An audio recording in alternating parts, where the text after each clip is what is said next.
I apologize for saying the word tanga in my post.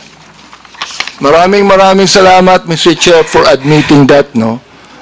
Siguro naman, makikita mo naman ang gobyerno, sasabihin mo mga tanga kami, siguro, pinapalagay mo, alam mo sa akin, Mr. Chair, ang pinapalagay ni Ms. Quezette, yung audience niya, mga tanga Yun ang pinapalagay mo.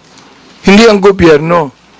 Yung audience mo, mga tanga, kaya papaniwalaan nila ang sinasabi mo sapagkat yung audience mo mismo ang hindi nakakaintindi.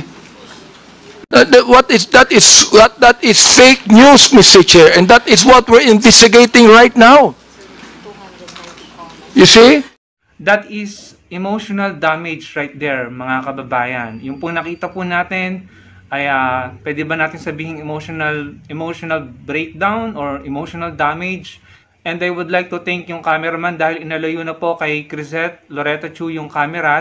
Dahil sa totoo lang po, kahit hindi ko po gusto yan, sila Crisette, mga DDS, naawa din naman po ako, nakaramdam po ako ng awa. Dahil yung pong video na yan, na umiyak siya, napahagulhol siya dyan, kung siguro ako, kung tayo nasa posisyon niya, talagang mai-embarrass tayo at mapapahiya po tayo. Because that hearing is being viewed by millions of Filipinos, no? In and out of the country. And andyan na yan. Forever na yung nasa social media, magsisirculate at part na ng history.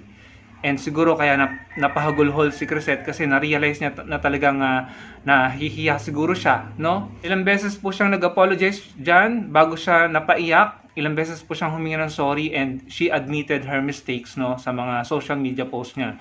And ako nga po, nung nakita ko na nangangatal na siya at kinakabahan na parang sabi ko parang maiiyak na to, and yun nga, naiyak na eventually.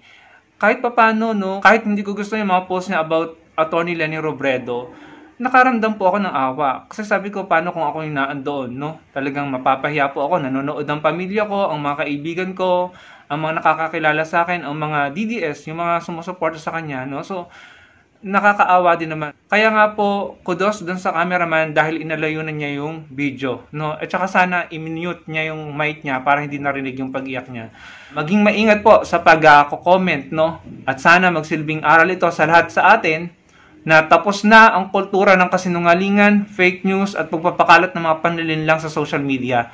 Dahil ito'y ina-address na at tinatapatan na at nilalabanan na. So sana kabahan na po ang mga sinungaling. Maaari tayong magkamali, no? Honest mistake. Pwede tayong humingi ng tawad at itama natin yung mga post natin na mali natin na i-post. Normal lang naman yon. Pero kung intensyon na nagkakalat ng kasinungalingan, kayabangan, kahambugan, para mang maliit at mang insulto ng tao, well, may katapat yan at may karma yan. Salamat po sa panonood.